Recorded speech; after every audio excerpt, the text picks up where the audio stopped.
Selamat pagi adik-adik semua, puji Tuhan. Kita akan kembali bersama-sama membaca sebagian firman Tuhan dan belajar firman Tuhan pagi ini melalui renungan kita Habatus. Adik-adik, mari kita akan memohon pimpinan Tuhan sebelum kita sama-sama belajar firman Tuhan. Yuk kita berdoa. Bapa dalam surga, kami ucap syukur pagi ini atas kasih Tuhan dalam sepanjang hidup kami. Tuhan, kami sebentar akan sama-sama belajar firman Tuhan, membaca sebagian firman-Mu, dan kami mohon pimpinan Tuhan untuk memampukan kami melakukan perintah-perintah Tuhan dengan taat dan setia. Kami serahkan renungan kami pagi ini ke dalam pimpinan Tuhan. Hanya di dalam nama Tuhan Yesus, kami mengucap syukur dan berdoa. Amin. Adik-adik, hari ini kita mau belajar dari kitab 1 Raja-Raja pasal 16 ayat 8 sampai ke 14. Kita masih belajar ya dari kisah raja-raja dari suku atau bangsa Israel. Hari ini kita akan belajar dari Ela, Raja Israel. Nah, adik-adik, Ela ini adalah anak dari Baesa dan keturunan dari Yerobeam. Dan Ela ini melakukan apa yang jahat di mata Tuhan, adik-adik. Dia menyakiti hati Tuhan Allah. Dia melakukan apa yang jahat, apa yang tidak benar, seperti apa yang dilakukan oleh ayahnya dan juga nenek moyangnya. Nah, adik-adik, sehingga menimbulkan sakit hati Tuhan Allah.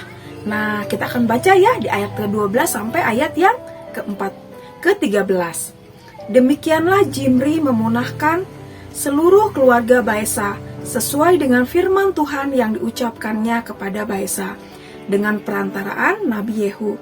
Oleh karena segala dosa yang telah dilakukan Baesa dan Ela anaknya yang mengakibatkan orang Israel berdosa pula, sehingga mereka menimbulkan sakit hati Tuhan Allah Israel dengan dewa-dewa kesia-siaan mereka. Nah, adik-adik, di sini sehingga apa? Tuhan Allah menghukum, memusnahkan mereka karena mereka melakukan yang jahat, adik-adik. Mereka lebih senang menyembah berhala daripada menyembah Tuhan Allah yang hidup, yang telah membebaskan bangsa Israel dari perbudakan. Kalau kita menyimak kisah-kisah sebelumnya ya, bagaimana Tuhan Allah begitu luar biasa memberkati, memimpin bangsa Israel. Tetapi apa adik-adik? Balasannya dari Ela dan rakyatnya adalah mereka menyembah berhala sehingga Tuhan Allah menghukum mereka.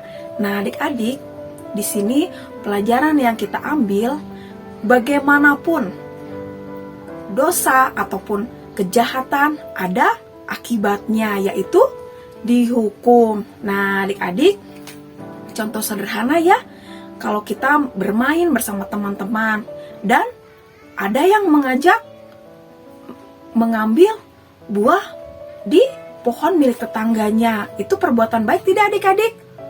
Bukan ya adik-adik, itu perbuatan yang jahat. Jadi ketika teman kalian membujuk kalian untuk yuk sama-sama mencuri pohon di rumah tetangga, kalian jangan ikut-ikutan, apapun resikonya. Jangan karena takut dijauhi teman-teman, jadi kalian ikut-ikutan melakukan kejahatan. Jadi, sebagai anak-anak Tuhan, kita harus tetap teguh berdiri, kita harus tetap berpegang teguh pada kejujuran, kebenaran, takut akan Tuhan, walaupun apapun resikonya.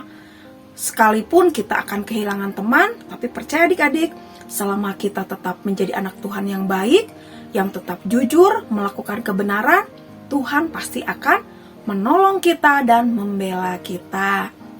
Jadi adik-adik, pelajaran hari ini kita harus tetap kuat, jangan sampai terbawa-bawa oleh sekeliling kita, situasi yang ada di sekitar kita yang ingin membujuk kita untuk melakukan hal yang salah.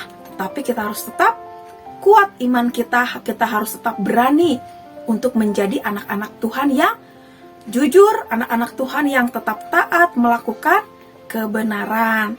Nah, adik-adik, Bagaimana caranya supaya kita tetap kuat? Kita harus tetap berpegang teguh kepada firman Tuhan, rajin berdoa, membaca firman Tuhan, dan juga rajin beribadah, mendengarkan renungan Habatus. Nah, adik-adik, demikian renungan pada pagi hari ini. Mari kita serahkan hidup kita ke dalam pimpinan Tuhan. Terima kasih Tuhan, pagi ini kami mau Tuhan untuk tetap kuat, untuk tetap hidup benar, walaupun sekeliling kami banyak hal-hal yang membujuk kami atau untuk menggoda kami untuk melakukan hal-hal yang tidak baik. Tuhan, mampukan kami untuk terus hidup taat dan juga tetap setia dan juga untuk melakukan hal-hal kebenaran. Terima kasih Tuhan, kami serahkan hidup kami ke dalam pimpinan Tuhan.